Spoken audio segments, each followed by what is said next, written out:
The GoreCast is brought to you by American Horrors, the greatest uncut horror channel in the world. 24 hours a day, 7 days a week, all horror.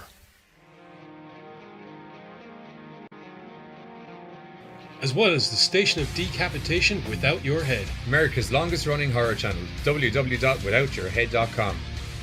The following program is rated TV MAL. It contains strong language and is intended only for mature audiences. Viewer discretion advised.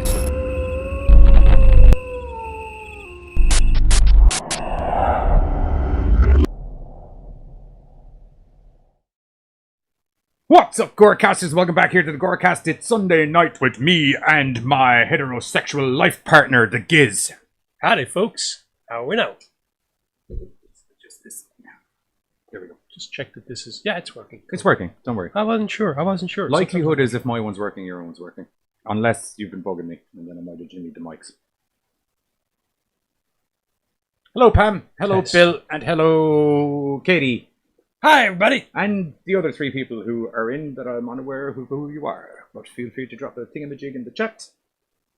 So do we know who you are?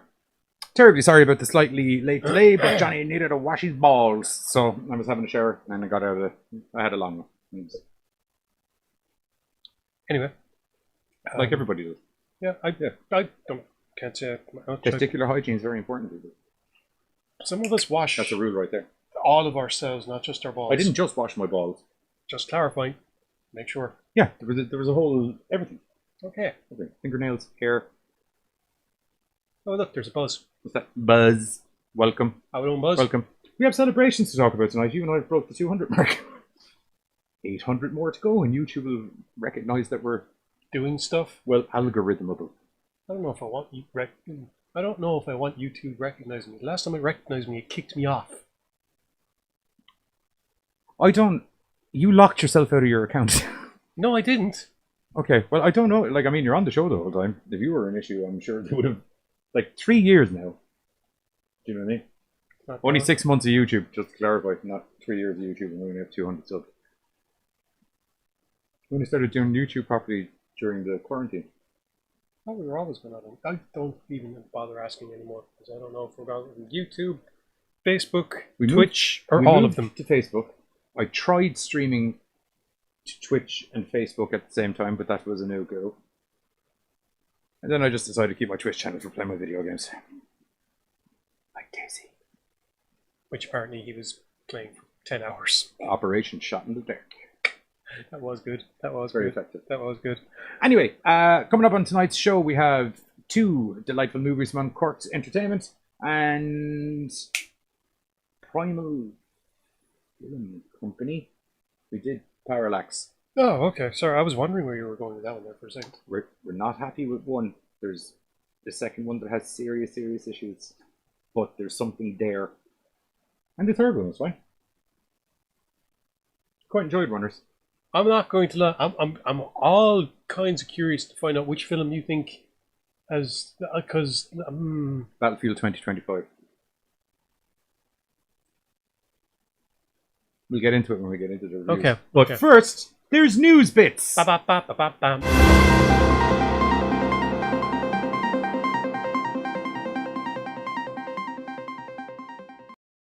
What's up, bitches? We're back. I feel we should be wearing suits and ties and saying welcome to the Muppet News. I was actually, funny story, I was actually going to get just 2 pictures of people in suits and ties, and you and I just kind of sit with our heads firmly planked. But then I realised that I usually need to share things out while we talk about the news, so I You'd be like just looking down. I'd be pretty tied down, do you know what I mean? So I said we'd just continue on with the usual shtick. Okay. So first bit of news. You know the way there's Not now, Google. Sorry. You said that word that you're not allowed to say that confirms cooperation. You mean one of the most common Don't say it. used words in the English language. Don't say it. Or at least if you're going to say it as its separate letters, very spaced out apart. No, I refuse to abbreviate my Okay, speaking patterns well- just because of a ridiculous piece of technology. Perfect. Fuck you, Okay. Skynet. Fuck you and your cybernetic ass. When Skynet keeps fucking up the stream because you keep saying those 2 letters that keep setting off Skynet, just reminder. It's like Buzz saying that the film we won't mention is actually good. Don't mention that either, because it has literally crashed the stream I've never seen an actual inanimate thing react so volatilely. I know. So anyway, down to the actual news bits. While we were still waiting for the Matt Reeves and or the Matt Reeves directed version of the Batman, it's going to happen. What? Will it ever happen? It will never happen. I said, will it ever happen? I don't know, and I don't know if I wanted to, honestly, because I'm okay with it. I like the Batmobile there. It's like old school. if it was old school, it'd. That looks that's a lot more Adam West Batman than, but in a adult, not Adam West kind of way, which I like. You're gonna ask me why. Okay, anyway, so while we are waiting for the new Batman movie that I think may or may not be doomed, it seems that HBO Max... Or we could just take that stance in it, yeah, that's fine, yeah. Seems HBO Max have given a green light to a new Gotham City TV show that's going to be set in the same... Universe. Continuity, yeah. So it's like, it's spinning out of the Batman movie. And is it following the Bat? No, it's following the Gotham City Police Department as they deal with all the other mad shit that happens in Gotham. Much like the TV show Gotham, except this time there's actually a Batman that we imagine may or may not appear in the background. They'd probably take the approach whereby, like, he's a rumor. You don't talk about the Bat. And, you know, meanwhile they're dealing with Penguin or Killer Croc. You don't talk about the Bat. A 6'5" draped in leather demon flew out of the sky. Yeah, but it's played by Robert Pattinson. That's not 6 foot nothing. He's very tall. Is he? Yes. He's not like 8 foot, but he's 6'3", 6'4". Really? Yeah. I thought he was like smaller than that, to put it quite simply. No, I feel what you did was you looked at his hair from Twilight, deducted 2.5 feet, and went, oh. Because he does, in fairness, quite a lot of the time look like more quiff than man. Can't argue with that. You can't. Ugh. But anyway, yeah. It seems HBO Max has detailed the series and says that we will build upon the motion picture's examination of the anatomy of corruption in Gotham City, ultimately launching a new Batman universe across multiple platforms. The series provides an unprecedented opportunity to extend the world established in the movie and further explore the myriad of compelling and complex characters of Gotham. So,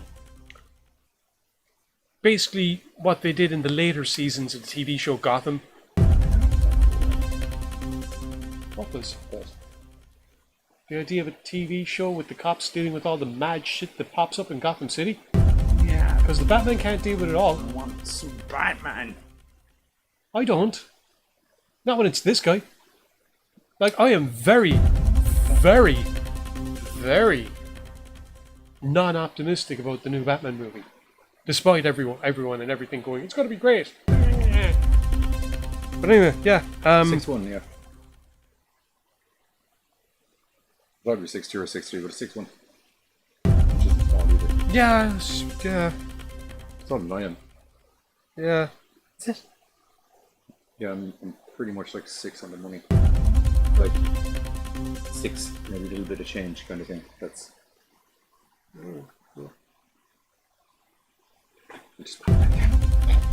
Yeah.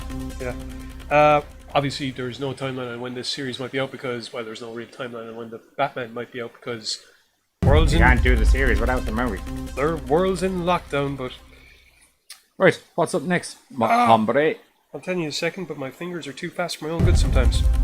Would it make it easier if I get this wire? No, that had nothing to do with it. I just, like I said, my fingers are too fast sometimes. If you tell me what news article you'd like to put on next, and I can think we sort should my go with end of Little it. Monsters. Little Monsters. Okay, perfect. Yes. So it seems that, let me see. Yeah, the guy behind Toy Story 4 is going to be making a family-friendly monster movie for Universal Studios, which, while having nothing to do with the Dark Universe, could actually, unlike the Dark Universe, get off the ground and work. Universal is currently has a hand. Dark Universe, except for Wolfman. Wolfman was quite good. But it wasn't officially part of the Dark Universe, which I feel is Very where annoying. they made their mistake. Yeah, they should have, because that's the most on-the-ball one they came out with. Yeah, but unfortunately, because people don't understand what a goddamn classic it was just... Anyway, as I was saying, Universal currently has a handful of monster movies in the works, including a new take on Wolfman, being directed by Leigh Whannell. However, THR has broken the news that another of those upcoming projects is going to be done by Josh Cooley, who is planning on directing Little Monsters and is described in an all-ages approach to the studio's classic monster characters. Cooley will also write the live-action hybrid monster movie. Oh, I think we're going to be getting some animatronic cool stuff, maybe.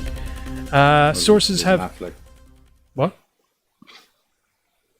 Robert, Bill went, can't believe I'm actually going to say this, but Ben Affleck is a better Batman than Fergus Vampire Dream. And then Ben Affleck actually physically that's all looked... heck is Bill, but bent ass hole is a shit Batman. I liked Ben Affleck's Batman. So did I, because he was... Honestly, he was Dark Knight Returns. Yeah. He had the perfect He was a build for good it. Batman with a shit movie. Yeah. Yeah. Although, we're waiting to find out, was it a shit movie? Yeah, that's right. We won't get to see the proper version for another couple of months. I can't wait to see this. There is so much lying on this Snyder cut. Sorry to siderail this back onto Batman for a minute, but there's so much lying on this Snyder cut. I can't. If that Snyder cut turns out to be shit, like since the movie has come out, every Batman defender has been like, yeah, but they really did like digitally rape that movie. Do you know what I mean? You can't have that, and it's got to have this, and you can't have that, and it's got to have this. And I don't give a fuck if you're directing a Batflick. Look, to be honest, in my opinion, you can physically see that they brought in Joss Whedon, because it's like going from Tim Burton's Batman to Vegas Batman. All of a sudden there's bright neon colors and the entire tone is different to everything that's come before. Now I have no idea if Zack Snyder's version of what he wanted to do is actually going to be any good. What I do know is, based on how Man of Steel went and accepting the fact that the unedited version of Batman vs Superman was a bit better. Was a bit better. Oh, Batman versus Superman. Was a bit better. Then I'm willing to accept that hopefully Snyder's altogether encompassing, because let's really think of it as a trilogy of films, will actually work. The main problem with Batman versus Superman was the fucking Martha and Lex Luthor. Jesus H. Tap dancing titty fucking Christ. Like, I like him as much as the next guy, but not as Lex fracking Luthor. well, it would. I get what they were going for because he played your man. You know, he played Zuckerberg, and they were going for that digital billionaire genius kind of vibe. But it's like Evil. yeah, he didn't seem evil. He seemed pathetic. Yes, that is the word. Anyway, back to the actual news. Right, getting back to Little Monsters. Sources have described it as a love letter to classic Hollywood and the history of filmmaking with a story that takes a multi-generational approach to the monsters. So Is it Little Monsters? Yes, I think. I know there's already a film called Little Monsters, yes. Okay, that's going to get confusing. It is, yes, which will be hilarious. Both good movies, possibly. If you haven't seen Little Monsters, It's fantastic. So fucking good. Such a good feel-good movie. It's the Australian Shaun of the Dead. I thought it was South African. Or was it Australian? They all had Australian accents. Yes, they did. I'm an idiot. Bar the American guy. Yes. Anyway, on to the next story, which hopefully I can... Very good movie, if you haven't seen that. Okay, so, I was about to go which news bit, and I was like, oh, there's only one left, I can figure it out. Serial killer. It's not a serial killer. It's kind of a Slasher Man. So, actor Jay Baruchel, who was in This Is the End, is producing... This is the end. No doors. My No! only friend, the end. I'll sing fucking Doors if I want. Please don't. That's as much as I'm going to sing. Anyway, This Is the I End... know who he is now. Sorry. When you said This Is the End, he's like the friend of Seth Rogen that comes to visit before the end happens. I don't even know what TV show you're on. It's a movie. Anyway, This Is the End actor Jay Baruchel produced, directed, and starred in Random Acts of Violence, which was released this summer after having its world premiere at last year's Fantastic Fest. Fantastic. No, pretty sure it's pronounced fantastic. No, I just wanted to say fantastic. Okay. And I'm going to keep smoking this while I talk, but I look like a dragon when the smoke comes out of my mouth. Sorry. So in the film, comic book creator Todd Walker, with his wife Kathy, assistant Aurora, and best friend Hard Caliber Comics owner Ezra, embark upon a road trip from Toronto to New York Comic Con, and bad things start to happen. People start getting killed, and it soon becomes clear that a crazed fan is using Todd's Slasher Man comic as inspiration for the killings. As the bodies pile up, Todd's friends and family become victims themselves, and Todd will be forced to take artistic responsibility. So, Yes. Winning? Yes. Yes. This is like the video games thing of the fucking 90s. huh? Kids are killing people and killing other kids because the video games... No, kids are killing people and killing other kids because society sucks and keeps telling people that they're wrong for being different and complimenting everyone that falls in line with a fucking cog. Like fuck nuts. You're talking to me like this is my opinion. I'm merely reiterating what the attitude was. That Mortal Kombat made people kill people. No. Life made people kill people. People made people kill people. No, people didn't make people kill people. Some people made people kill people. Sometimes, Some yes, people but are that's- thundering assholes and they bring them on themselves.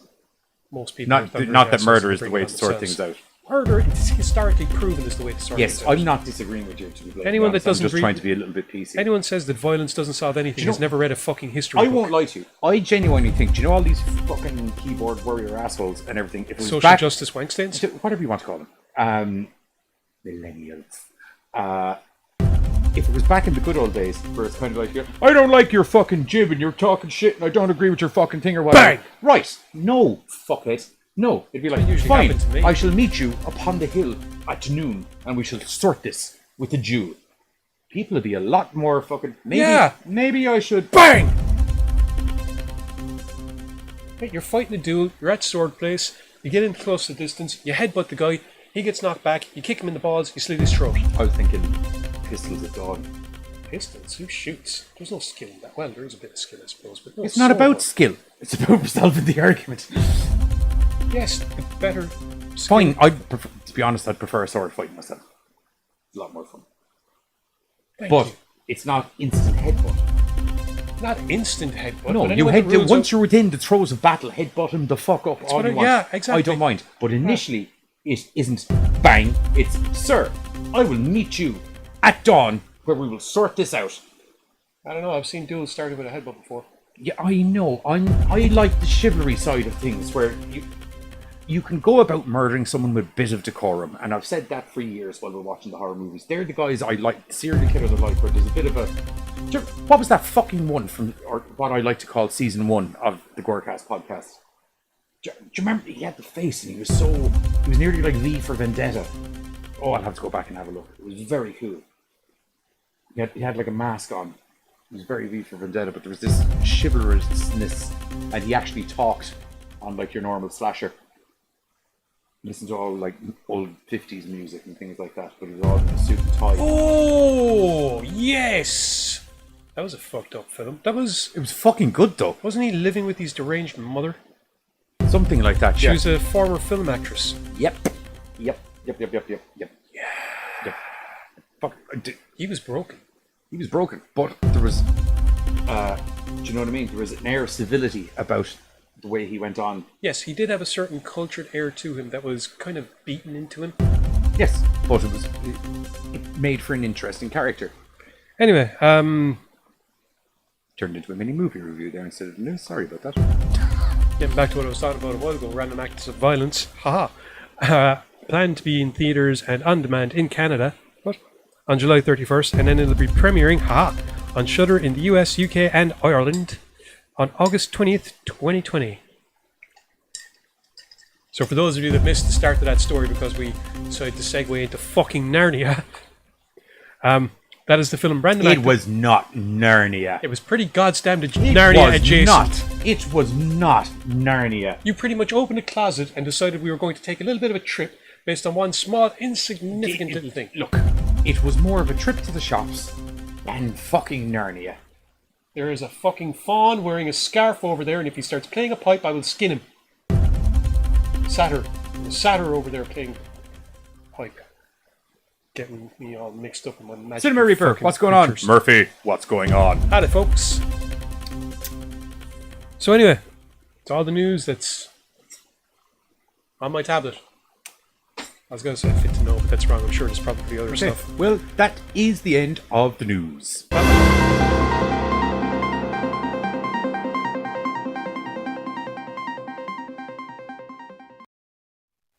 You couldn't do the... What? Do you ever listen to the metal show? And I produced your metal show.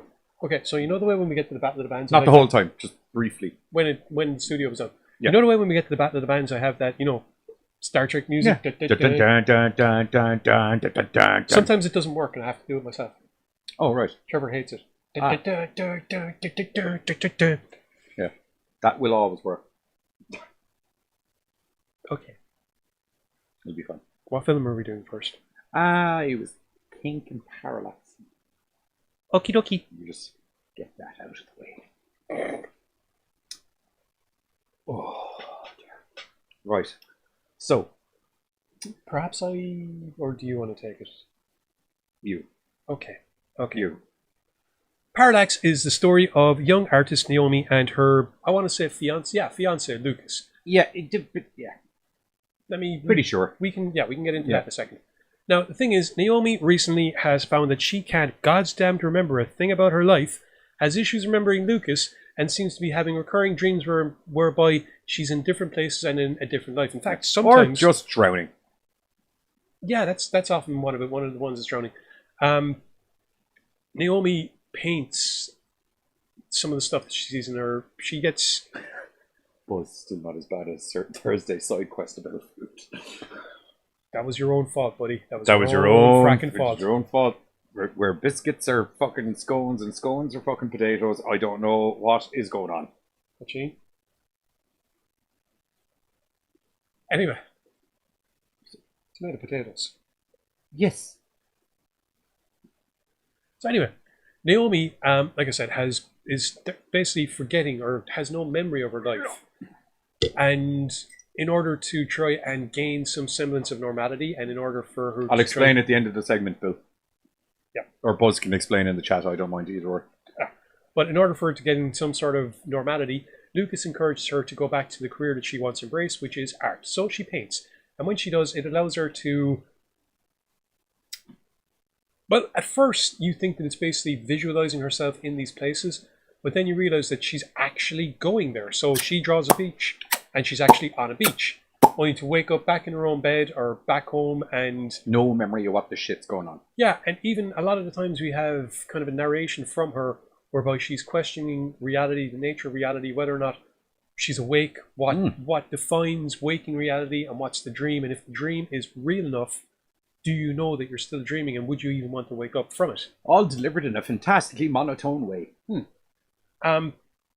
Slowly but surely over the course of the movie, we realise that Lucas is distinctly worried about her, and we also realise that there is... Roche! What's going on? Well, we also realise that there was a bit of an interaction between Naomi and some of the places that she's visiting through the paintings, in the form of, I want to say Michaela? Yep. Yes, in the form of the woman Michaela, who in some of the dreams seems to transplant... Misses. Yeah. Try and put different memories in. Do weird shit. Well, not even that. It's like she would have had a memory of Lucas, and then in the dream, Lucas is replaced with Michaela. So it's okay. Yeah. As the film progresses, we realize that it's not just her being delusional. There actually is more to it, such as the room that's off limits until they go into it and realize that it's every detail of her life. And how the hell did Lucas not realize this was there? Even Lucas has to question it. That room is one of the many put my foot down points in the storyline where I had issues with, where it's kind of like, look, ladies, if you're dating a man to the point that you're getting engaged and you're living together and he has a room that you do not touch, under no circumstances go into that fucking room. Rest of the house, you feel free to wander around and you do whatever the fuck you feel like, but do not at all that room be in you with you don't go room. That's odd. Unless he's into building models and doesn't want you to break them while you try and clean stuff. Yes, that's when you go, I build Don't models. go in the room. Yeah, don't go in the room. You I break build all my really shit. delicate models, and if you don't go about them carefully, disintegration and or whatever can happen. But this was just an inexplicable. Do not go Which, in. to be the fair, room. Lucas pointed out he didn't even know why the fuck they weren't able to go. Like afterwards, he's like, "Why?" It just felt so natural that this room was off limits. Why? So even he acknowledges that it was affecting him as well. It's not like he turned Yes. around and said, "You can't go in there." The two of them, it was an agreement. Rochi, man cave rules. Yeah, whatever. Hey, my lady's allowed up in this man cave. You don't have like delicate shit that she could potentially break or. Anyway, What are you on about? I'm trying to get on with the fucking review of the film Okay. and keep distracting me. That's what I do. That's my job. So yeah, over the course of the film, we realize that she's not crazy. Other people actually interact as well. It turns out herself and Lucas have a machine whereby it's designed to monitor her brain's activities and bring him with her as she transcends reality, because it's not just her visualizing herself in these other places. She's actually zipping fracking there. going there. Yeah, So she's slipping through realities, maybe. possibly. Yeah. This is another part where I have issues Yeah. with the movie, because they bring you one way, and they very much, but not in an actual explanatory way. Just some scene will come up that kind of contradicts literally everything I've seen for the last hour. Do you know what I mean? That's kind of like, wait, no, wait, no, wait, sorry, wait. I thought you were jumping through realities, but now you're crazy. What? Sorry, what? Sorry, what? Except that it turns out she's not, because we get to find out that there is another level of reality, shall we say. Several. And there are people there that very much know who she is, what's going on, and I think they're trying to get her out of it. They're either trying to get her back from the reality she's in, or extract her from the reality she's from. That's not really super well explained. It's multiple realities, and you're never quite sure which one is supposed to be. The one she's from. Yes, Yeah. maybe none of them are. Because you start off with herself and the fiance, Yes, but which that's customarily you'd be like, that's the one. But then, but and there's the, yeah. That's Parallax. no. To be perfectly honest, right, this film felt like an episode of The Twilight Zone. Everything about it, including When you said that, I was like, that's actually the perfect description yeah, of it. because it's just one of those stories that's designed to make you kind of go, what the, whoa, okay, what's reality, what isn't reality, and more importantly, question the basis of what reality is to you. Is this actually real, or are we just the figments of somebody else's imagination? These things I question all the time, but then again, if I'm the figment of somebody's imagination, that's one stupidly fucked up person. You need help. You do. You need help. Now, if And I'm the figment they of put my you own and I imagination, together in their imagination, which means you actually really need help. That's a terrible. Customarily, what if we're all the figment, documentedly, this was a thing that should never have happened in reality. what if we're all the figment of my imagination and I'm crazy talking to myself all the time? What, like I'm Tyler Durden? Who?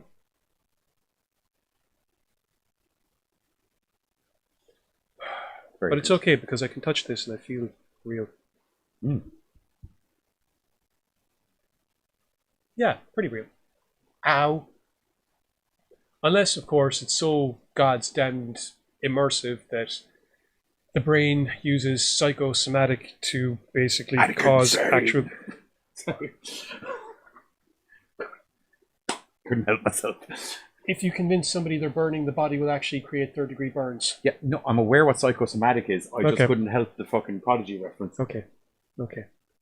Anyway, Jesus Christ, dude. like I said, The grasp of English you think I command is much lower than what's real.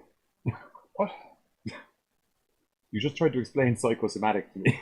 And it was like, yeah. Sorry. People don't always know what I say. It's pretty intelligent chat. I don't always know what I say. That's true. But that doesn't make me wrong, which is the weird part. Yeah, I didn't super enjoy this movie. No, as I said, it's very much a Twilight Zone episode that kind of, for me, felt an hour too long. And Yeah, I do feel like, because there's a lot of repetition. Now, I know that is probably to kind of put you in the fucking bouncing between parallel universes vibe that you're in, But I agree with you. It very much feels like a half an hour TV episode or something that was just injected with extra repetitive scenes to flesh it up a little bit. And the thing is that, like, it's the idea of exploring reality that way, and the idea of almost. At one point, I actually thought that we were watching a film about dreamwalking, the dreamscape. You know, the way Aborigines would interdimensionally travel that way. Yes, I agree with you. Which is why I thought it was cool in Castlevania when your man's going through the different portals and he sees the Aborigine who closes the portal with his whirligig. I love it. That was great. Dude, that anime has so many, like, just on-point nods to stuff. It's... As I said, I, for most of it, thought that we were watching a film whereby I was people... going to bring my Victor Belmont down and then I was like, no, that will tear all of the lights and other Funko Pops off the wall. Yes. But anyway, I just won't do that. I very much thought that we were watching a film about people trying to explore the dreamscape through technology. And then we start getting an explanation whereby they're talking about people who are sometimes called crazy or gifted, who dream of other realities and say that they can go there. And once again, I'm familiar with the notion, and this kind of fits into some of the stuff that works in with the dreamscape, whereby the idea is that when we dream, we're not actually seeing things that our brain is concocting so that we can deal with stuff. We're seeing stuff that our brain has absorbed from other realities. Or we're sliding into ourselves in other realities. Yes. Our minds are kind of just attenuated just slightly enough that we can pick up what our other versions of us are doing at that time, which is why I think it's hilarious that I've died so often. Because people work on their own frequency. Well, reality you sync up with your own frequency.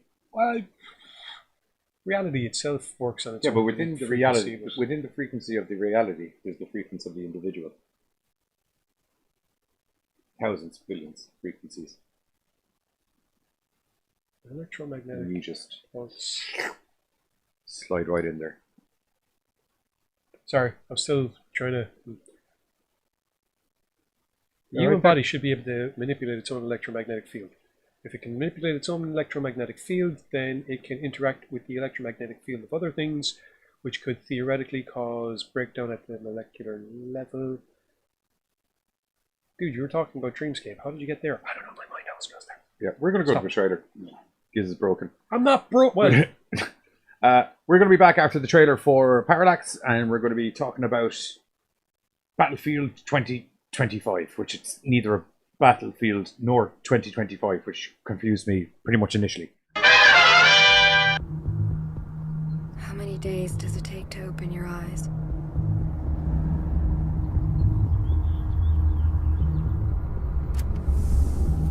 How much time has to pass to feel as if you've forgotten who you are? The shifting between you and who you used to be is perpetual, fluid-like in nature. Pleasures and distastes only fade with time, melting into the surreal persona of who you think you are, instead of who you actually are. The boundaries of my world are endless.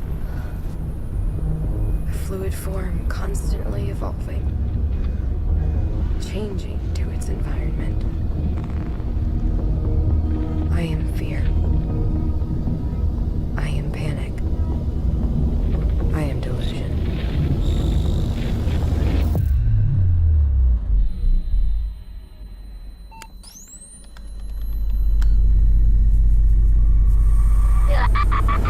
She looks at me like she doesn't even know who I am anymore. If you refuse to take part in the dream, you wake up. Lucas, leave me alone! Lucas, do not run! A cold sweat. That chill. A reminder that what you just lived isn't real. There's no sweat. Michaela, please! No chill. Just more of the same. You ready? I can't wake up. As ready as I can be, for whatever this is. Maybe this isn't a dream.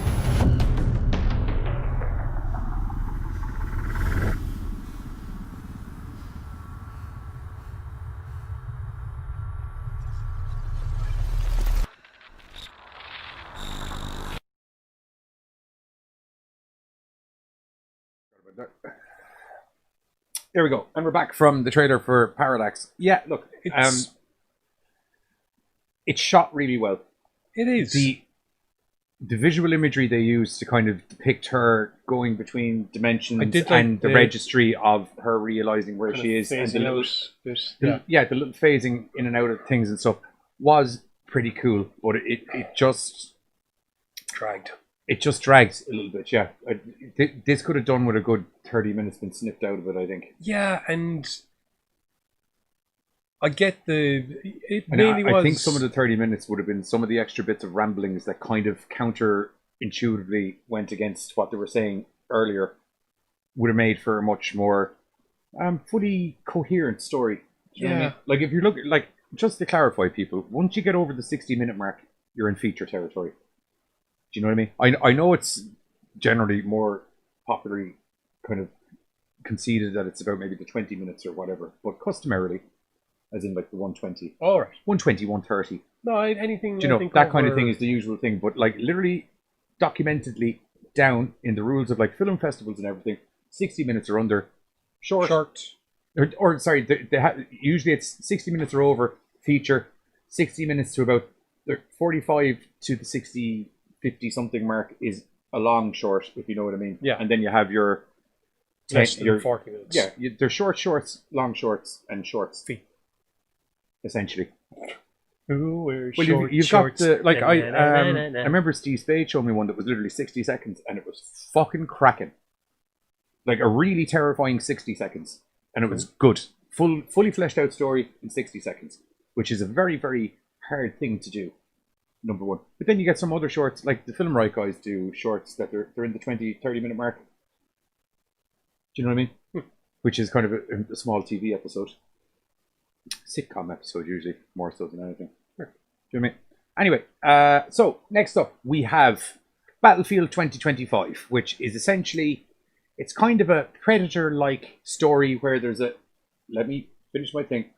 Giz holds Predator dear to his heart, and he's probably just offended that I'm fucking comparing it to this. I'm not. I'm just using, because it is. I'm just using it as a basis.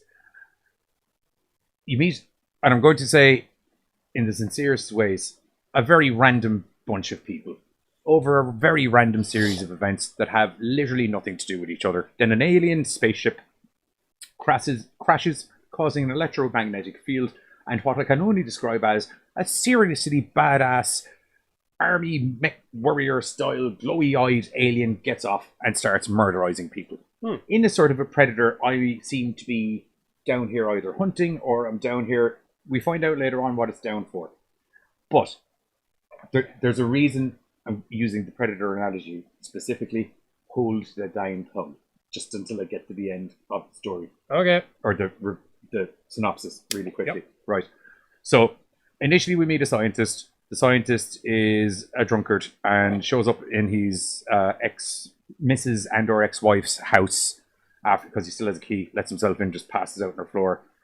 Which is a scene that literally never comes up again in the movie. Their relationship never shows up again in the movie. Not a fucking thing. It's literally just to have a conversation about him being hungover and show that he is drunk. That whole conversation is there to show that it's a repeated process. It's not just that he's just out on the lash one night kind of thing. We meet a brother, a sister, or sorry, not a brother and sister. We meet a boyfriend and a fiancés and the fiance's younger sister. There's a guy, his missus, and the missus's younger sister. They're all planning on the going missus camping. is hopefully soon to be boo, even though they're just friends. Blah blah blah blah. Well, no, you mean the teenage shitheel? Yeah, he's a fucking shitheel. Yeah, this guy. Hang on, just to clarify, right? Give me names. Matt. He's Mrs. What's the name of the girlfriend? Can I have this? Pam? Can I have this? Go on, take it. No, Pam's miscellaneous chick that dies. Why are these all loading up so bad? Rose. No, Rose is the... No. Pam. To be fair, there's so many different characters in this film. An inexplicably large number of characters for no reason. Yeah. And, well, there is a reason. And this is my Predator thing that I get to. And look, anyway, let me just finish the synopsis. Okay? And we'll get on to all of this because I feel you're boiling. And I will justify what I'm saying about it being Predator. Just to clarify, I'm not literally giving this, comparing it in the same levels as Predator. It isn't. Period. And I will get into why momentarily. Anyway, they're all going off up the mountains to fucking have a camping trip with shitheel friend you'll understand why he's a fucking shitheel when you get into the movie. Like, when you've got a bank robbing serial killer that you feel less venomousness towards than a 16-year-old fuckhead, it says something about a script imbalance going on with your character development there. Unless he's one of those redeemable, I'm trying to redeem myself kind of bad guys, which at no stage does he ever. Like, if he got a chance to shoot that cop in the fucking face, he fucking would, blindside down, without a fucking worry. Except Alien. Anyway, they're out. There's also a girl with massive boobs that just shows up in a garage for no fucking reason. That I will say, in an amazing way, they looked pretty big under the t-shirt, which took them out of the t-shirt. I was like, Jesus fucking Christ. Crikey. They're fucking huge. Impressive. She's a cougar on the hunt. She's got herself a boy toy because her husband can't keep it up. He's large and muscly and he works in a garage and I fucking love it. I don't think he's particularly large and muscly. I think it's just that he's available and willing to do the job. Well, he's muscly. He's a big boy. Is he? Yeah, he was, yeah. Right, fair enough. I'm in the muscles department. I don't know where he lies within the you know what I mean. Anyway, didn't seem to be getting the job done enough in the van from what we could tell. No, he did not. There's also a random couple who are camping that you never see before in the story. Oh, you never see after. You do. When? Do you remember the bald guy that's bitching inside in the garage? He's bitching because your man's gone off with the yoga girl. The cougar chick. Yeah, with the cougar. Bald guy is a weed dealer. Right. He goes to sell that couple weed. Okay, sorry. Right. I must have blinked and missed that fucking scene. It's a distinct possibility, yeah. Okay. So, just to clarify, sorry, I forgot. Scientist guy also has a bit of a friend-buddy relationship with the cleaner from the science lab that he works in. Because, there is an awful lot of characters and an awful lot of interlying stories that make it difficult, quite honestly, to keep pace or give a frack about the majority of the characters. What I'm saying... That's enough of the plot to get it. Aliens come down, crazy shit happens. That's literally the plot. Yeah. Right? And I'm not trying to sound like an asshole. That's literally the plot. Aliens come down, crazy shit happens. That's it. Very cool alien, very cool effects on him. All the kills were pretty decent. Yeah. Considering I had seen so many people get their stomachs, chests, and faces blown off, I really wouldn't have minded seeing the little shitheel fucker get his head blown off opposed to just a fucking neck snap. But other than that, all the kills were quite acceptable. When I get into this being like Predator to a certain degree, is you have the alien entity comes down and is a warrior kind of doodad. And in Predator, you had Arnold Schwarzenegger and the 5 bunch of lads who you get what is one of the most over the fucking top action scenes in fucking cinema. Not literally, but it's fucking up there. And a fucking arm shake of the gods! That kind of thing. And while it's all cheesy 80s action mentalness, it shows there's a really tied in dynamic between all of these guys. They're fucking brothers of battle. More importantly, they're fucking rock. Yeah, and they're fucking hard as fuck. So, I ain't got time to bleed. Yeah, like even the chick they pick up along the way, Anna. she doesn't fuck around. Do you know what I mean? She's small, she's weak, but she's fucking deadly. They're going for this kind of vibe, but it's a mishmash smorgasbord of random fuckers that you've just together with no character development into a single one of them, to be honest. Like, I could not have given a flying fuck about who lived or died, bar the teenage asshole. Hold up. There are 2 characters in this film that actually got an emotional response from me. Firstly, asshole teenager, because we wanted to see him die. Secondly, weirdly enough, the fiance guy, he was actually... Yeah, I felt bad for him. Yeah. Well, of all of them, I was kind of like, okay, I can put up with the... I'm waiting to see this guy kind of be the hero and... Yeah, you think he's going to be the guy to save it. There's a cop that shows up as well. I don't know. Really bad cop, but like bad at his job. bad at his job. Not as an actor, but bad as a cop. Very bad. Like, he gets turned around in the desert that I can only gather he's been patrolling and find the goddamned North Star. Patrolling for fucking years. Like, I mean, he's not a young cop on the beat. The guy looks aged. Do you know what I mean? Oh, Jesus It's Christ. not even that. You look up, you find the North Star. Anyway. That's north. What direction do I need to go in? Anyway, long and the short of it is, somehow all of these random fucks end up out in the desert. The scientist ends up out there because when the plane lands, there's a kind of an electromagnetic. He goes to check it out and make a discovery. There's an electromagnetic pulse that kind of blacks out a whole block of fucking a big chunk of the town. He goes out to because he picked up some weird. I picked up some weird disturbances on my computer, and I saw it come through the sky, and I'm gonna go track it. Hey, you cleaner guy, Come with get me. in the car. What the fuck? Sorry, what? He didn't What? want anyone stealing his discovery. Was actually what he said. Yes, the logic of a drunkard. Anyway, moving on. Huh. Yeah, so they end up out in the desert. Pot guy who was getting the pot and his missus are out in the desert because the pot they were getting was because they were going on a camping trip. Lo and behold, that camping trip's in the desert. Prepare to be not attached to them because they're going to show up and fuck off pretty fucking quickly. We had the sister, the boyfriend. Sorry, the sister, her fiance, shit-heel teen, and her sister are all out in the desert for a camping trip as well. And there's two criminals who've broken out of Julie. jail. Thank you. Julie's the name of the older sister. Perfect. And there's two hardened criminals who have broken out of jail, who've murdered a load of people and robbed a load of banks. Well, one hardened criminal. One and hardened criminal and the dude he sidekick. brought with him. Sidekick. Temporary sidekick. Single Yeah. serving friend. Yes. There you go. I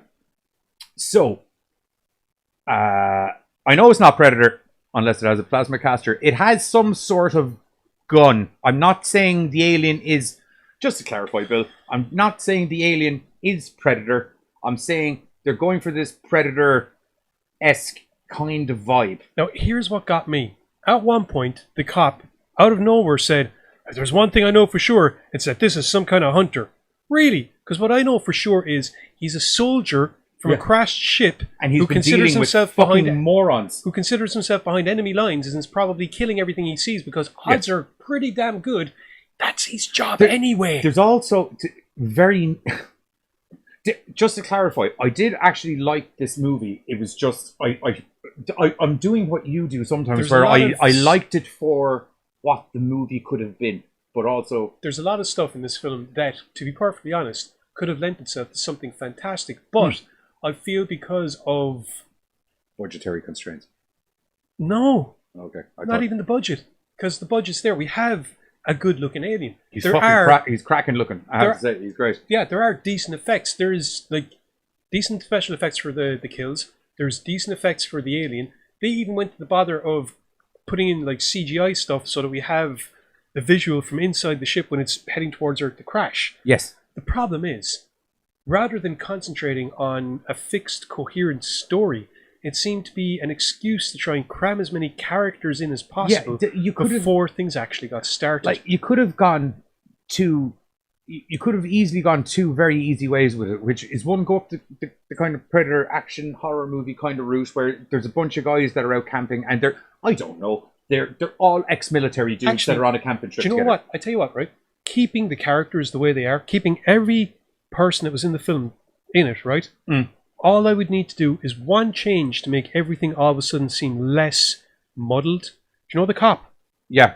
He should have been one of the men in the car with the crooks. So he is now chasing them down as opposed to just randomly being in the desert. Yes.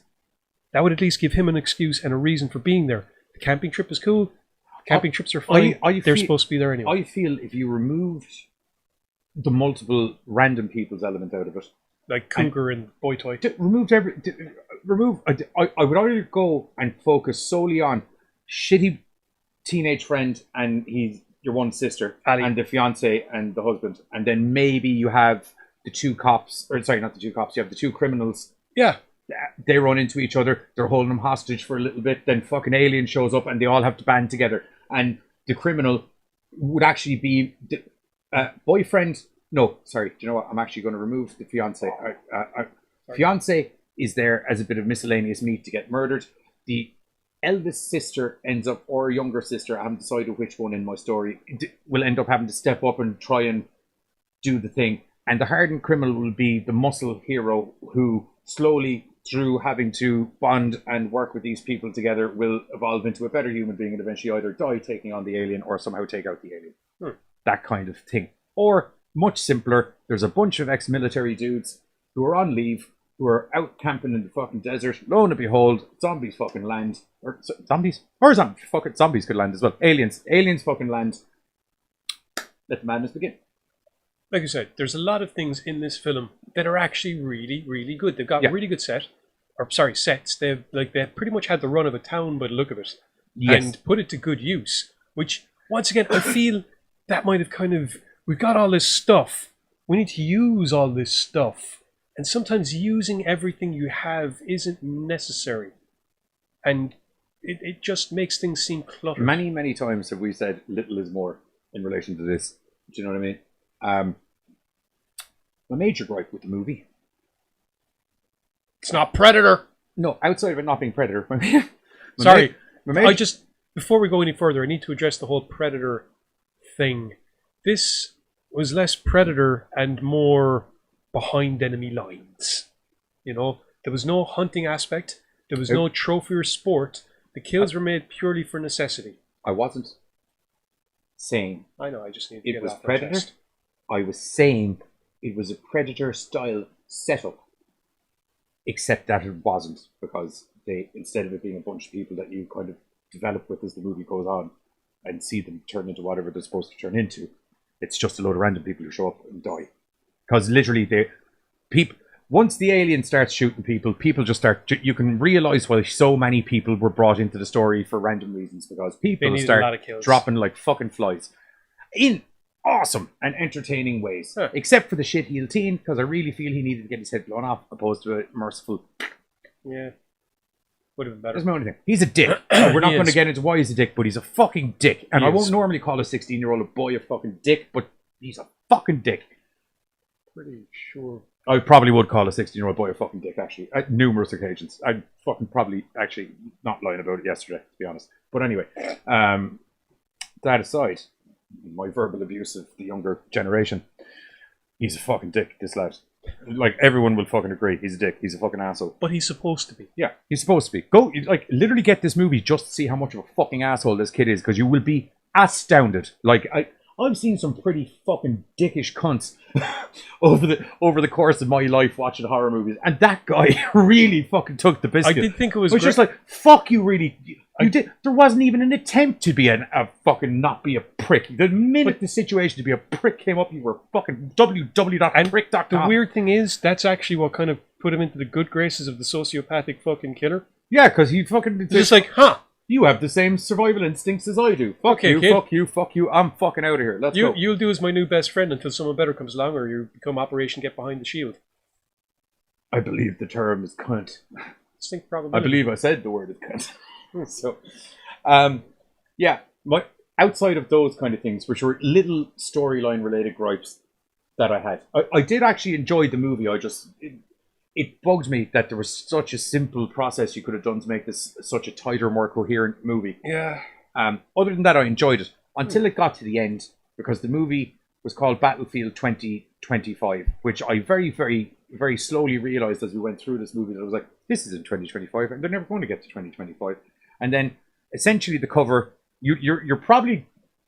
I haven't seen the trailer for this, because I just watched the screener we got. Yeah. But I feel you're probably going to see the ending in it. Maybe. No, definitely, because it's the poster. Yeah. It's literally the movie poster. Different looking ships, but yeah. Yeah, it's pretty much the movie poster where it's just kind of, oh, looks like we got a fight ahead of us and there's an invasion, and it's just like, cut to black. And I'm like, no, really, I've done an hour of this before any action kicked off and everything, and now you're going to run away when the battle is about to happen. No, sir. Maybe it's set up for a sequel? Oh, God, I hope so. It's weird. I gave out about the movie, but I did enjoy the movie. And I probably would watch the sequel if it was picking up from there, because I fucking earned it. Would be it. Because that's where you start to get the little redeeming factor about the fucking criminal guy, because he's like, oh, it looks like we got a whole battle in our hands. Yeah, and cop will be dead in a fucking Minutes time, yeah, because he has no survival instincts whatsoever. He got his gun robbed off him 3 fucking times. Can't even look up and find the fracking North Star so that he can know where he's going in the desert. 3 fucking times. Go back to your car. Oh no, the car cut out because of the.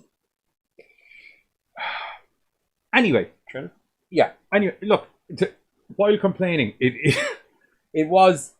I actually did. There's so many good merits about this movie. It's just that a very ropey bunch of characters were brought in to just flesh out the meat. Yeah, Essentially, it's a slasher movie, really. At the cusp of it all, it's a slasher movie. Yeah, actually, yeah. It's a slasher movie with a predator, soldier, alien thing. Doodad. Oh, we got a name from Helios. That's great. Heliac? Where'd you get that? At the start of it, you get transmissions between your man and his boss. Yes. And his leader starts with a Z. Xiphon or something? He goes, Hail Xiphon or Hail Z. Hail Sultan! Sorry. Could have actually been. But yeah, no, so it's definitely Dude, where's my car? Sultan! Do you know the goes where the bubble sits? You've never seen it, have you? Very good. Anyway, trailer time? Yeah, trailer time. So we're going to hit you with the trailer for Battlefield 2025. Battlefield 2020. 2025. No. We're giving it the real name. Battlefield 2020. No, it's Battlefield 2025, which is out this month from Uncork'd Entertainment, and the Parallax was out, I think is out now, from Primal. I'll have the name for it there. I want to say Primal Fear something. It's Primal something anyway. Primal Film Company or something like that. I'll have 2 seconds. Anyway, here's the trailer for Battlefield 2025, and we'll be back. What the fuck's going on there? Already hit it. So I guess this is goodbye. We had some good times. You can spend the rest of your wasted existence in the deepest, darkest hole the DOC has to offer. Funny thing, that life. When you're sure things are going a certain way, the fate starts pitching curveballs. A massive manhunt is underway for these 2 men, Jacob Tullis and Ronald Mitchell. Both men somehow managed to escape last night. Hey, man. Pass these out. Armed and dangerous.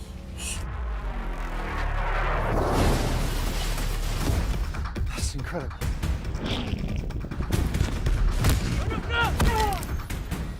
Who's out there?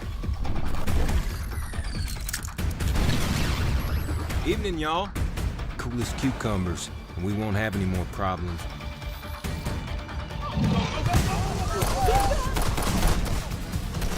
There's one thing I do know. It's a hunter. We're the prey. Ain't nothing keeping me from my reward money. Looks like the fight's just getting started.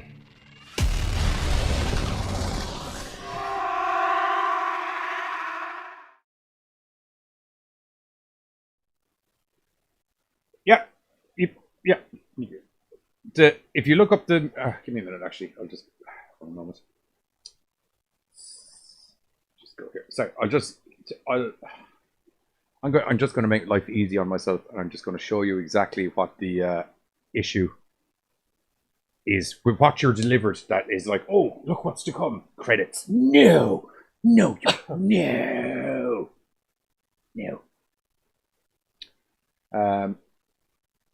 Talk there for a sec, just while I sort this.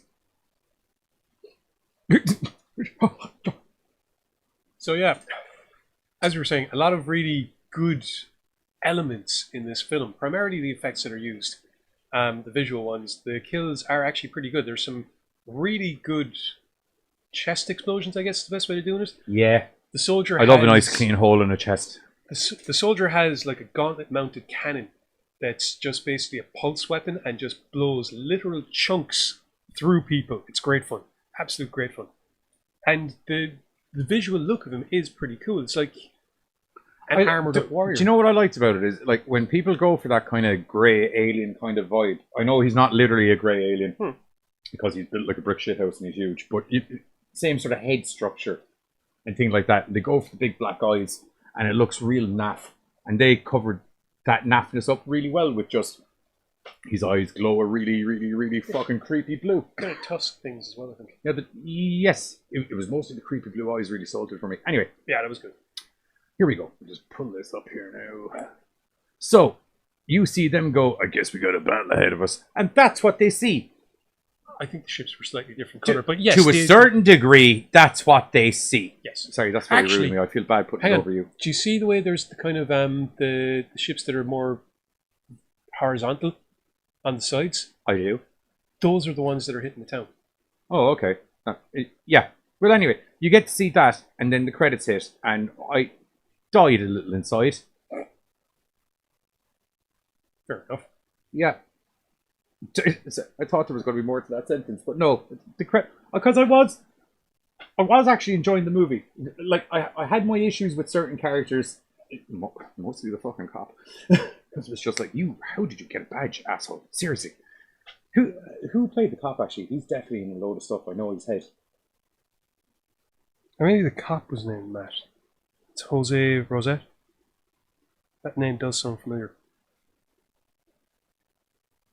Would he not have been office or something? No, there's no thingy for anything. Yeah, that was the cop. Do you know, was he in Jurassic Games? Bernie's in Walking Dead, I'll tell you. He looks like the guy from Jurassic Games. If you haven't seen our review for that, go watch it. That was actually really good. And then go watch the movie. It's Battle Royale with / The Condemned, except that instead of just explosives on their necks, they're on a land full of dinosaurs. And I will never forget the fact that it does a fantastic parody of media, like how a show is made. How it's going. That chick that puts on the act. And then your man is like, oh my god, that was brilliant. Husband died. Is that what you're looking for? More of that woman. More of her. More of that woman. That was brilliant. That was absolutely brilliant. Yeah. Anyway, next up, which I quite enjoyed this. It could be because it's quite prevalent and relevant right now, because there's, especially with all of the child. Look, a story like this is always going to be relevant, because despite what people think, this kind of thing has been going on for the last 5,000 years, and is, quite honestly, the reason that certain institutions were set up in the first place. Just because the criminal element has decided to get in and really stick their oar in, doesn't mean that more legitimate people haven't been pulling this kind of nasty shit for centuries. Nailed it. Thank you. No problem. Thank you. Up next we have The Runners, which is also from Uncork'd Entertainment. I can't remember the name of the actual production company. Uncork'd Entertainment. That's fine. Where we have Matt, isn't it Matt? Ryan, sorry. You have brother Ryan. His mom and dad have died.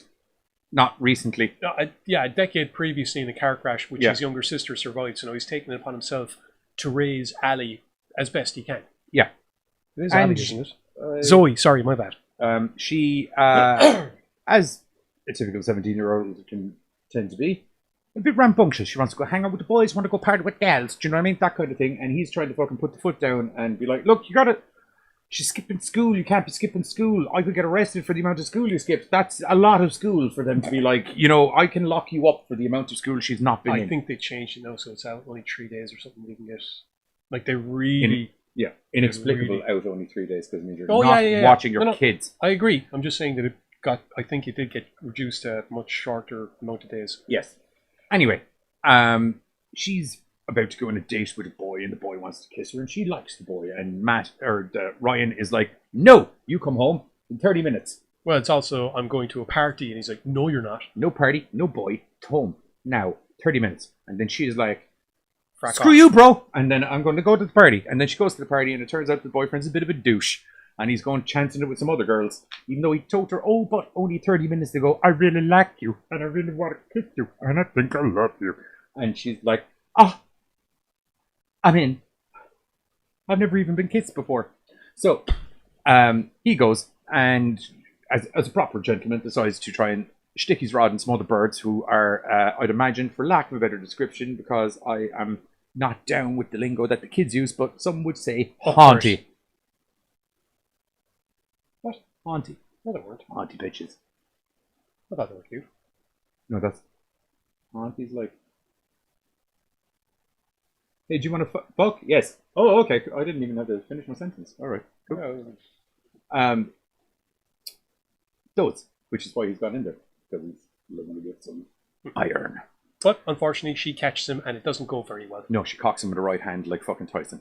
Boof! Upside And- the head. And then he, being the mature adult man that he is, was like, I can't believe you slapped me in front of all of the girls at school!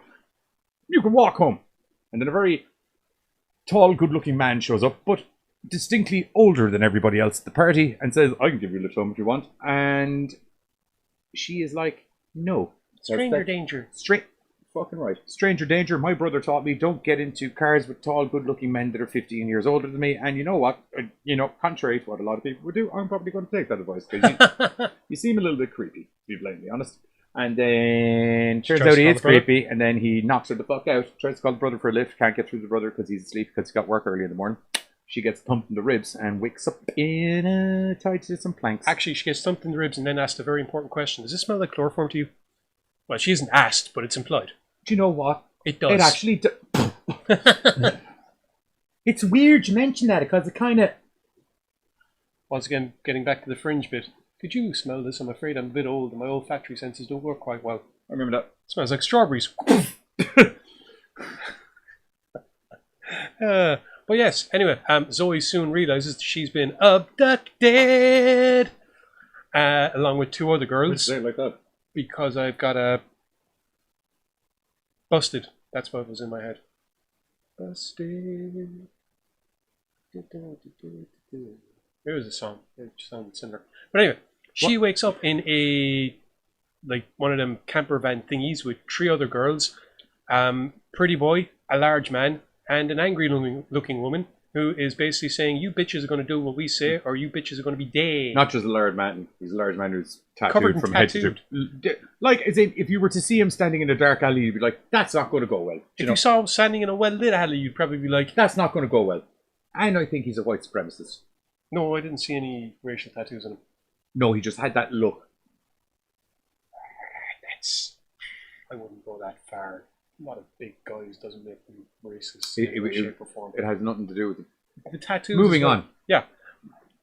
Anyway, Ryan. Meanwhile, wakes up and goes fucking nuts because he realizes A, his sister didn't come home. B, he can't get in contact with her. B, and no one C, knows where she is. that's C, she's rang the fucking boy. I was going in a certain thing and you should be... I'm getting to all the points. Okay, fine. 3. A, she's not at home. B, he can't contact her. C, 3. no one he gets in contact with seems to know anything about her, including the dipstick boyfriend who was basically like, I left the party early. This perpetuates him going, fuck this for a tub of spin, I need to find my sister. He rings around, can't find no one. Then the shithead boyfriend, after realizing that now that I'm fully awake and recovered from my hangover, I think he threatened to murder me if I didn't tell him where I should probably sort that. give it I need that. to nip that in the bud because he's pretty, He's murdery right now. He's very murdery. He shows up at the house. He's like, she's talking to this older dude, blah, blah, blah, blah, blah. He just throws him in the fucking Jeep. You're coming with me. No, you are coming with me. Get in the fucking Jeep. Okie dokie. They drive out to the house where the party is. One of the lads from the party's cleaning up. He explains that your man's there, drug dealer out bringing up some weed. I don't know about your sister or whatever. They show up, and lo and behold, everyone's tied to 2x4s, which I had a slight issue with because I was like, I feel you could get out of that quite easily. Well, no, it was cable ties behind the wrists. No, it's what they were tied to. I feel you could... Steel poles? No. It looked like planks of wood. Well, I thought it was just rusted. Nope. Oh, okay. Definitely. 100%. Oh, yeah, okay. Because I remember Julie noting, I know I'm big, but I feel if you, just stood up and gave it a good... You could end up crushing the other women that are there. Anyway, there's several of them. It's not just her. there's 3 of them. Gaggle. Unfortunately, before Ryan and his buddy Cooter get the chance... Oh, no. Before Ryan and... What is the young fella's name? Pete? No. Pete. It's not Pete.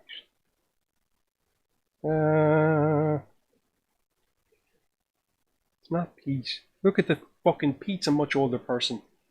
Ah, yeah, Pete. Not Pete. I don't know what the young fella's name is. I can't find it. Michael. You take a look there for a minute. There's also a little scene earlier where he goes to his local priest to try and get some advice about how to deal with the sister and things like that, for a bit of kind of like fatherly advice, pardon the pun. And he was played by your man from Natural Born Killers, I believe. Tom Sizemore? Yeah. Yeah. He plays the crazy detective. Oh, yeah, he does. Yeah, you're right. You're right. Which I was like, hey! He played... Actually, it was a bit misleading on the poster, because when the way he was placed upon the poster, and the fact that he usually plays the kind of crazy... If he's not bad, he's crazy. Do you know what I mean? One or the other. Well, he is a priest, so I kind of... In fairness, he's a pretty down-to-earth, level-headed, wisdom giver kind of priest. Not just a, you need to get her to come to the church. Although he does do that. Yeah, well, I It's think they're part of their job mandatorily, like, it's description. all Yes, part I of the know. thing. Yes. So like I said, Ryan and the boyfriend get knocked the frack out by... 2x4s. Yeah, a couple of 2x4s upside the back of the head. Yeah. Hacksaw Jim Duggan unconscious. Paul, that's the name of the guy. No, it's not. Pauls are dead. I'm trying to find various different names for various different people. Crap. Her brother Ryan and her fucking fuckhead that brought her to the No, party. I was trying to find the name of the guy that abducted her. I know Cash is the chick. Yeah. Can I see this for Here, a minute? take it. Because the pictures aren't helpful. Yeah. Anyway. Ryan wakes up when Cooter comes in to find out what the fuck happened. They go in investigating the strip club where drug dealer basically runs, and find pics of his sister along with a couple other girls bound and gagged, along with a map, some money, a few other bits and pieces that leads them to believe, hey, they're all being abducted and something really bad is happening. We need to get out there now. This instigates Ryan and the boys into basically a hot pursuit as Zoe eventually finds her phone in the back of this camper van. They've been told, they're fucking... Yeah, they get stopped, told what's what. One of the girls tries to do a runner, ends up getting shot. I think it's Xavier. Xavier? Yeah. Maybe. I don't know. Xavier's either the guy that they're bringing the girls to, or he's the guy that's bringing the girls to them. I can't remember which. It's definitely not the guy they're bringing the girls to, because the guy they're bringing the girls to has some, like, mafioso Colombian or Mexican name. Okay, well then it's Xavier. Yeah. Anyway, so we're going to say Xavier. Okay. Shoots one of the girls, and that kind of ruins his day a little bit. Yeah. The girl, dude, I have to say, like, in the defense of awesome killers, that guy is some shot with a fucking rifle. He is. That was quite the... No scopes, nothing, just iron sights. 200 meters, plop. Moving targets, super moving targets, doesn't matter. Plop. So after this, they are basically the two remaining girls, Zoe and Alana. Haha. That one I know, I think. Or was Alana the girl that got shot? Fair juice to boy, fair juice.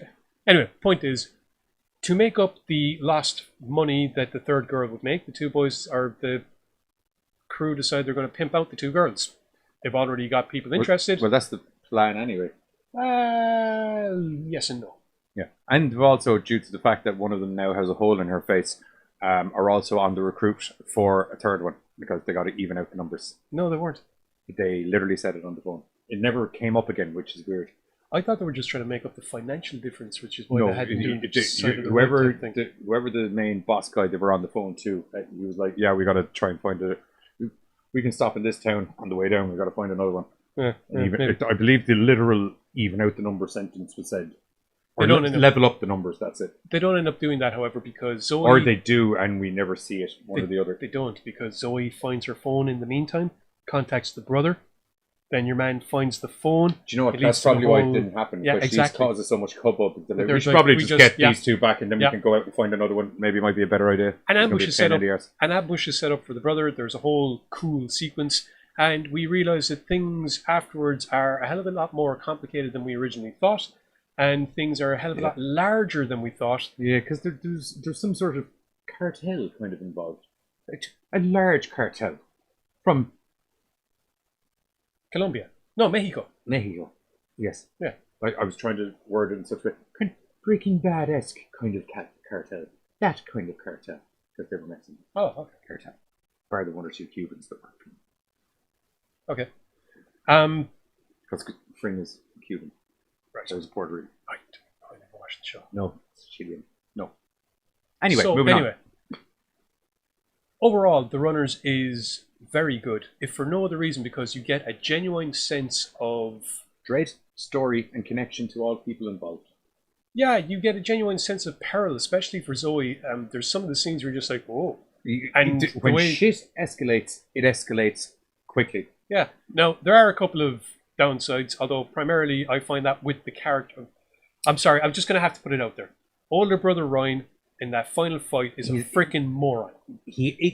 In his defense, he had just had 200 shades of shit kicked out of him, tortured, and was bleeding profusely from his kidney region. Yes, all the more reason why he's a fracking moron. Because when you are injured, you take every advantage you can get. Especially when going up against somebody that is clearly... When you've been bleeding out from your fucking kidneys for 20 or 30 minutes, you're not thinking straight. I want to end this as quickly as I can. So he yes, did I know. Yeah, that was drawn out for cinematic purposes. Should have died for that mistake. If you look at the movie cover, it looks very like The Transporter, which is why I was a bit taken aback as we got into the movie, because I was expecting a kind of a Jason Statham, kind of, you stole my sister, now I'm going to steal your lives. And, drives off fucking, boom, bam, ba-doo, boom, boom. I mean, Liam Neeson. No, Transporter. Yeah, but Did you hear me do it in an Irish accent? No, but you basically just described Taken. It's also The Transporter. I thought Transporter was, I have a job to do, don't fuck up my job. You fucked up my job, now you pay the price. Movie 2 was, there's a kid involved. They steal the kid. Yeah, and his job is to look after the kid. But yeah. Yeah, I was just using it as a like, what is it with everyone thinking I'm literally like, this is exactly like The Transporter? I'm not. I'm using it as a fucking storyline kind of... Jesus. Analogy? Not even analogy. It's just, I would say, okay, I won't put a name in it. I thought it was going to be one of those standard fucking revenge style movies. You took my insert someone here, now I'm going to take your insert something. You know what I mean? Insert martial arts, gunfight, car fight, drive, boom. But it wasn't. The killers were very, very capable, or the kidnappers were very, very, very capable at what they were doing. Even the fucking trap they had laid out for the brother backfired very minorly. Yeah. They were down one guy, and then other than that, everything else went fucking swimmingly. Exactly as had hoped. We're getting away in the van.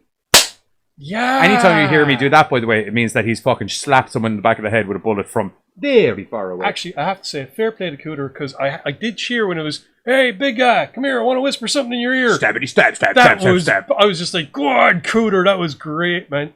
That was great. Good. Really good. You do get your Transporter style vibe when you get to the end, because there is a nice little, though not the most effective way of murdering someone, but when you're shooting a movie and you're trying to go for an elongated cinematic fight scene, sometimes things are done for flair outside of practicality. I know. It was just everything. I was watching it and I was just like, you idiot! You have a tactical advantage against someone that has clearly outmatched you physically and press your advantage. Don't stand there and tell him to get up. He did win though. No, he wanted him to get up. He wants to fucking, I'm gonna fuck you up, son. You get bullheaded like that sometimes. He only had he literally got in one good hit because he did one intelligent thing, and rather than following it up, he allowed someone that has demonstrated they are a better fighter to stand and go for him. Who won the fight? He then drove him into the water. That's a 50-50 at best. But it worked. How do I take out the bigger guy? I'm gonna drown his ass. Willingly, if gravity works out in my favour. Because I do agree with you. You're rolling down a hill. It's going one way or the other.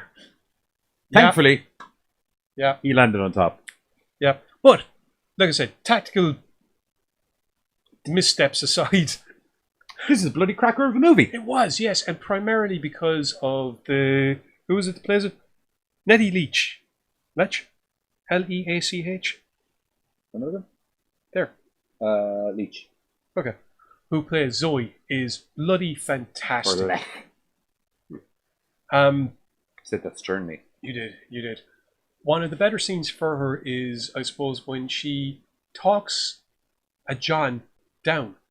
And it's... I literally, while watching it, went, smart fucking girl. Yeah, that was just very well done. How many kids do you have? Whatever you do. But even before that, her, her body reaction, her body language, Everything was spot on for the way the character should the have been. girl likes to live. Well, it wasn't even that. Just like I said, the way she radiated a certain amount of fear, her body language. She was a good little actress. Yeah, it really did carry a lot of the film. And the way she was trying to humanize herself to the we'll say perpetrator. He actually turned out to be That's why I was an using, all right. That's why I was using the word John. Yeah. He was about to make a mistake, and then, or probably had made several mistakes before. It's hard to tell. I got the impression that maybe I don't know. Maybe he did. Well, I feel I don't know. probably in a more professional, less seedy climate. 3 dudes sitting in the living room waiting for you to finish. 2 dudes and a chick. Or, not in the middle of a camper van in the middle of the woods. Yes. Probably back fucking room or strip joint or something. Like I said, overall the Runners is very, very good, and primarily because of the sense of fear and dread that you get, not just for Zoe, but for the other girls as well, especially once you realize exactly what kind of a situation they're in, how large an operation it is that they found themselves entwined in, and quite how fucking lethal the people that are running it are. Yeah, as I said, it starts off and you get the kind of impression it's going to be like a Transporter-esque revenge style movie, and then you very much realize quite quickly in that it's actually a child trafficking movie. Human trafficking, but human trafficking. Well, I mean, she's under 18. And actually, to be fair, there were several chicks there that there was the comment made that the younger age is what they were going for. Yeah. Well, I mean, even when you get to where the cartel are holding all of them, some of those girls look like they were 12, 13 kind of thing, younger even. But we had a definite 8-year-old. Yeah. Do you know what I mean? So, it turned out to be a quite realistic child trafficking movie with a slight revenge-style story as a bit of garnish on top. Because you do get the big statistics about child trafficking and everything at the end of the movie, which are all, just as I said, considering everything that's out and about in the media today, not just today, but in general, it's quite applicable. It's. I'm not taking away from the fact it never wasn't. No, that's not what I was going to say. I just think that it's one of these cases whereby it's something that has happened and always does happen, and it's almost like every few months people remember the fact that this happens because something occurs to highlight the fact that this shit is always going on. Yeah. As opposed to, well, I suppose steps can't really be taken when it's institutionalized in certain organizations. But anyway, but yeah, this is another. It's not just those organizations anymore. No, I know. There's anyway. Hollywood. Hollywood. Well, yeah, I was thinking, governments and same thing stuff. Yeah. Once again, this is just a very literally the same thing. Yeah, this is just a very, very good film with some fantastic character-driven storylines. Yeah, as I said earlier, you really feel you're invested in the brother. You're invested in Zoe. You will be impressed with your man's crack shots because they're just fucking. They're great. And to be fair, I feel we'll probably see him popping up in other action-based movies because he's got some skills. Yeah, he can martial art. Yeah, we see him in a scrap with, oh my god, this is another thing. Dumbest SWAT team ever. Yeah. I do not know how to use a gun because I live in Ireland. I'd have shot that guy in the leg so fast you wouldn't know what happened. It's not even that. I do not know how to use a gun because I live in Ireland and they're banned, so I stick with bladed things. But even I know that guns are weapons with a range of efficacy. A range of effectiveness. Yes. That means that you have a gun, you stand at a certain distance. If you are inside that distance, your gun will be taken away from you. Maybe. Maybe. When you put the barrel up to somebody's back, it's... Oh, yeah, no, that's a bad idea. It's a terrible idea. You're one spin and an elbow lock away from fucking no gun and... Twice, these SWAT guys, had the draw on Xavier, and he twice murdered him. because they were too fracking close. He headbutted one through their helmet, which was quite impressive. Oh, man. I was like, I don't know if I would have done that now. I feel that's counterproductive to what I'm looking to do. He got the face visor more than the actual helmet. Yeah, and they weren't armored face masks. They were just like balaclavas. It's a helmet and goggles, so if he's hitting, like, he probably bust your man's nose. Yeah, probably. But, yeah. Probably crowned himself, though, because of the lip. I know, yeah. Because I was like, that's literally what that lip's for, is so that doesn't happen, because it's fucking skull on helmet first. Yeah. Unless you do that kind of thing, which is nasty. Or unless you're down and up. Unless you're shorter than them, which... Yeah, but she was not. That man's a man monster. Anyway, point is, very good film. One or two things that some of us might quibble at, but there are small details that we can get over. I don't disagree, but I also shoot film, so I was like, I can get where they're going with this. Yeah. Do you know what I mean? Yeah. Like, if you look at the transporter and you're aware of what Jason Statham's able to do, none of those fights should last as long. He could murder those cunts pretty fucking lively. Like, the man's legit fucking dangerous. Which I always thought was awesome, the fact that he did films like Lock, Stock just to get his acting bones in first before showing that he could scrap. That's not how that happened. He was literally, Guy Ritchie discovered him on the side of the street. He was selling perfume at a stand. But the idea of him doing... All right, Governor, and Guy Ritchie was like, I am literally looking for you. That guy, you. Not like no role, just you as you. And there's going to be lines that you might not say ordinarily because you don't know who you are in the movie. But the guy is literally you. Get in. And then someone was talking about, they got offered for the transporter. I think it was the transporter. And then someone was talking about getting in the stunt guy for him. He's like, oh, I can do all that shit myself. And he's like, what? And he's like, oh, I got it like a fucking... Okay, fair enough. Yeah. There's a Guy Ritchie fact there for you. James Roche just farted. I actually thought that it was that Jason Statham deliberately made the choice to do acting roles before doing action roles, kind of show that he could. Hadn't even contemplated acting. I was going to say to show that he could act rather than being typecasted as purely action. Hadn't even contemplated acting. And now I know that. Fine, cool. Anyway, what the fuck were we talking about before that? 3 to 4 feet back, pointed at the back of the head, the fastest they eat lead. Yes. These people went right up and put the goddamn barrel to the back of somebody's noggin. Yeah. I do not use guns. I know that's not how you use guns. The major issue was, look, you can put the gun to the back of someone, because there was 2 of them. Except that when you see him do the spin, shoot the fuck the other guy. Like, there was literally a guy standing there that could have resolved that whole situation very quickly. Okay. Risk of shooting first guy is there, so probably... The way you do that spin... Look, anyway, you don't have to shoot him in the fucking leg. The fact is, Guy 1 covers him with gun from 2 feet away. Guy 2 fucking ties hands behind back. No, read the line above. Yes. Read the line above it, you gun beam. He's got 3 to 4 feet back, pointed at the back. What? Yeah, 3 to 4 foot back. Is that the line he's on about? Or is he talking back about of the head. Katie's line about he's got blue eyes, I've always had blue eyes? Oh, that's... in reference to the alien? No, it's in reference to Game of Thrones. Dolorous Ed and Thormund Giantsbane meet in the last hearth, and for a second, Ed is like, it's one of the dead! He's got blue eyes! I've always had blue eyes! Oh, thank the gods he's speaking. What season was that? The one you didn't watch.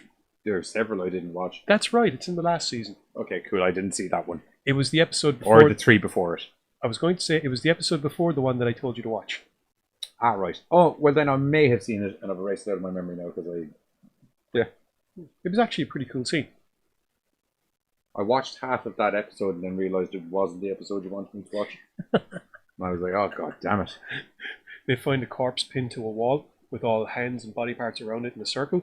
Then the corpse comes to life, set it on fire. The corpse and all the hands delay in chat, never mind. Yes, that way streaming works.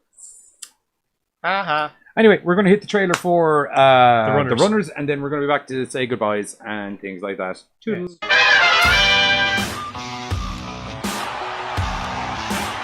Are you prepared for the epicness of what's about to take place?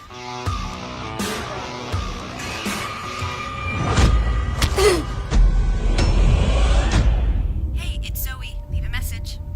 My name is Ryan Stevens. My sister, Zoe, she went to a party last night. Hey, Sheriff. Boy says his little sister went to a party last night and never came home. Party's over, bro. Zoe! I take pictures of pretty girls like yourselves, and I post them and wait for nice gentlemen to give me a call. if something bad happened, Pastor, can you help me? You see, we live in a world people have broken by choosing sin. Without repentance, will always lead to death. Who are you? El Diablo.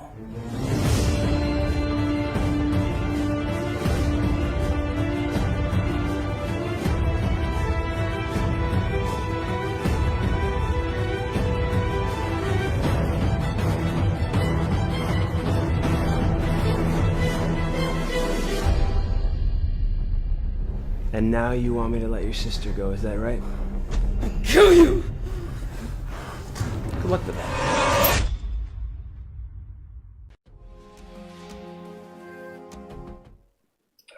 And we are back. That is the end of the trailer for Runners. That is out. Do you have the info? No, I'll put it up. 2 seconds now. Sorry. We've given you, don't worry, it's not more synopsize and things like that. It's just dates. 14th July. I'll double check there. You said it with a certain level of uncertainty. Because I don't trust IMDb. Yes. So it says... Yeah, 14th of July for the Runners. That's available. And Battlefield 2025 is out now. Which, as it said, look, you're not going to be as invested into it as Predator or any of those other kind of style alien action movie. Not alien as in, you know, but as extraterrestrial action movies. But if you like seeing shit getting killed in a very entertaining manner, it's fucking good. And there's some very funny scenes, not intentionally funny. The scene between the cop and the younger daughter cracked me up, where it's just like, how are we going to get out of this desert? And then the cop's like, wait, I just realised it's July 12th. That's like, where the fudge did that come from? It's my daughter's birthday. And the minute he said it's my daughter's birthday, and I heard her go, how old was she? I was like, she would have been. I know what she would have been. I can smell that she would have been coming a mile away. She would have been 6. I was like, where the fuck did this come out of? No. Backpedal a little bit. Do you remember when we first see the cop? He's walking into the shop. He walks into the store, talks to your man behind the counter, talks to Yoga Chick's husband, and the husband says, "It's glad to have you back. We were all sorry to hear about what happened to blah blah blah." So you're already kind of primed for that. I had missed that bit. Okay, fair enough. But genuinely, I had okay, so he did show up initially in a shop or something. When Jake, the escaped con, went in to try and get a med kit for his shot up buddy, the cop walked in a few minutes later to hand out wanted posters. He talks to the cashier and he talks to Yoga Chick's husband. Because Yoga Chick's husband goes on about 10 grand, that's hardly enough to get shot at. I was making a coffee and I actually thought that was the boyfriend or your one's fiance talking to someone, because I was unaware the other male had shown up in the equation. This is one of the issues with the movie. We had discussed about people just popping up. Right, so he had shown up. Okay, he's less annoying to me now, because I was like, why is he in the fucking... Did someone call him? Because last time I checked, no one could call anyone. Where did he show up from? Yeah, he was... There was some reason he went out in that direction. I'd imagine because there was escaped convicts. Possibly, I feel is the most logical reason. Probably out there. Yeah. Because there was a marshal out there as well. A bounty hunter. No, there wasn't. Wasn't your man a bounty hunter? No. The cowboy kind of dude. No, Jake wandered onto his property. Oh, and he just realised there'd be a reward for him? He recognised him from the wanted poster. The one with the reward on it? Oh, yeah. Okay. Give me my reward. But anyway, overall, I think we can safely say that the best of the 3 films that we reviewed this week would be The Runners. Yeah, I felt the most invested with those characters. It was a very, very thought-provoking, but yet action-packed and fast-paced storyline. Like, there wasn't a lot of dwindling on anything. About 20 minutes in, and you're kind of like, oh. Yeah, you've established that mom and dad are dead. Brother is the guardian. Overprotective. He used to be a bit of a messer. Yeah, he used to be a little bit whoa in his younger days. The priest and him aren't in a religious kind of relationship with each other, but he does seek him as guidance to a certain degree. Friend of the family. I think it was more happenstance, because he even said I wasn't asking for you, father, and he's like, it's kind of my job to come down and talk to people. But other than that, not other than that, but yeah, no, real fast pace. Action's good, really good. Action's really good when it gets rolling in Battlefield 2025. As I said, once people start blowing up and necks getting snapped and fucking chests are getting fucking exploded and things like that, it's fucking good. And I personally wasn't blown away with Parallax. Parallax just suffered from being too long in my It was a really cool concept, and I think it was just I agree with you, in the vein of trying to lengthen it out a little bit, some extra plot devices were added in that there was kind of confused what was going to be a bit of a hard concept. Not hard concept. Once you start getting into alternate realities and things like that, you can lose track very quickly about who's going where, what's going on, and where are we going. Yeah, there's a way of doing stories like that whereby there's a way of doing stories like that whereby the viewer should reach a point where it feels like an epiphany. A penny is dropped. Holy frack, this isn't reality and this is what's actually going on. Instead, because there was so much back and forth, you're kind of like, yeah, I get it. There's a different reality. Can we even by the end of it, you're kind of left going, wait, is she fucking crazy or is she? I'm confused now. I think by the end of it, she shifted herself she reset herself in a reality whereby none of the relationships that she had built existed.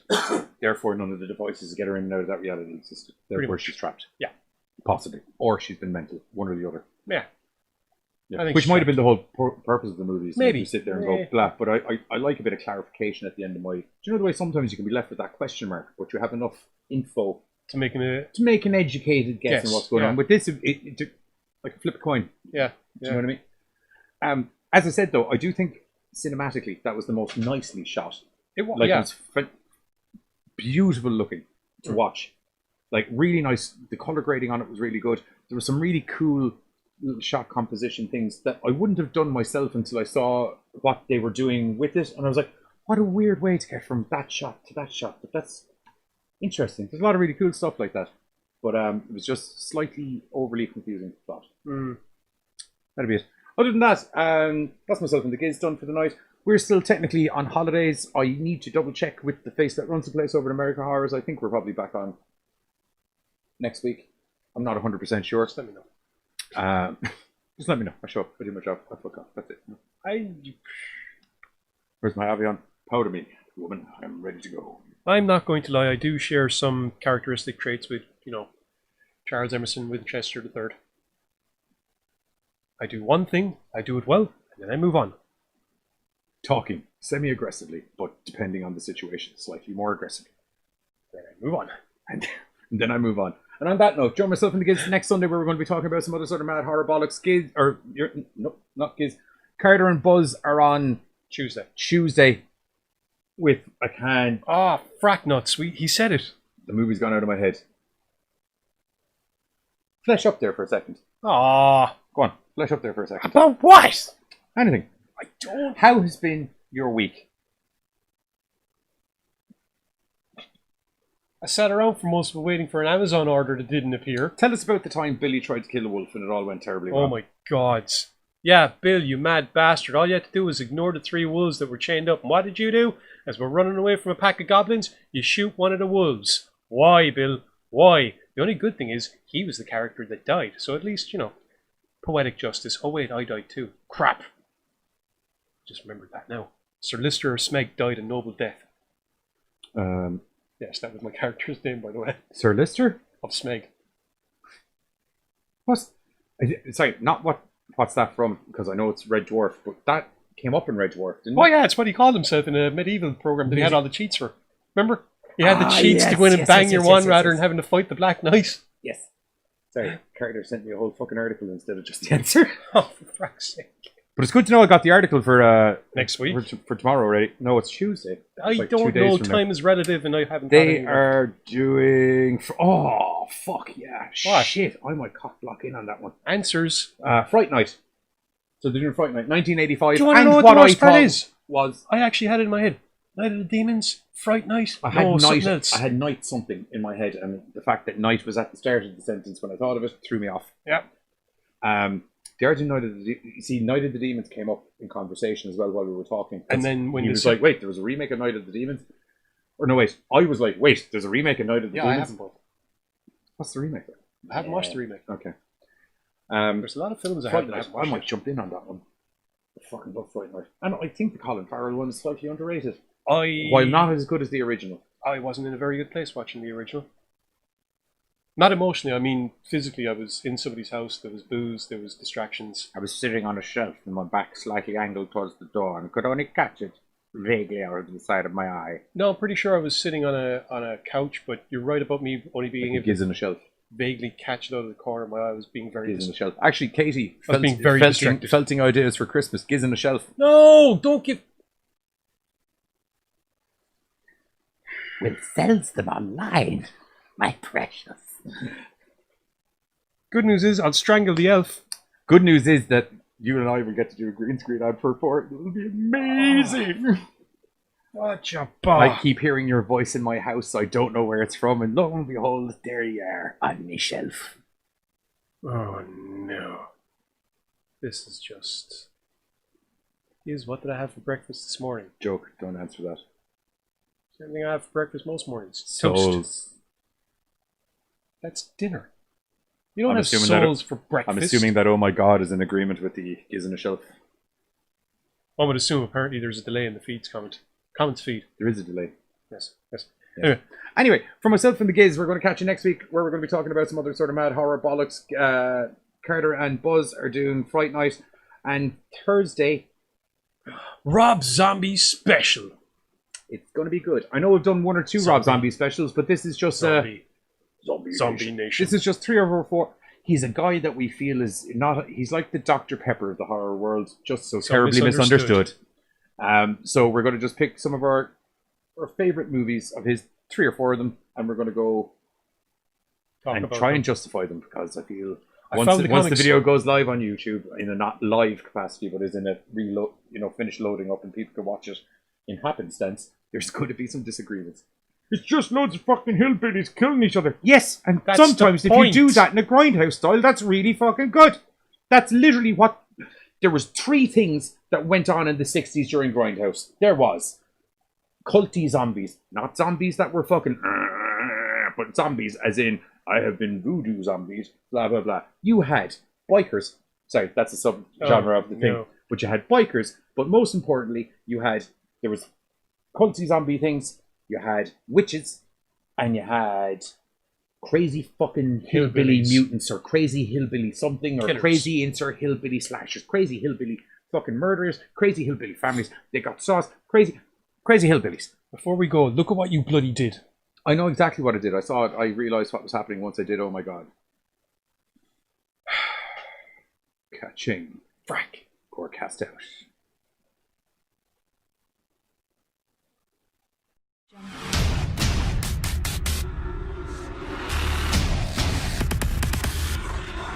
Jump.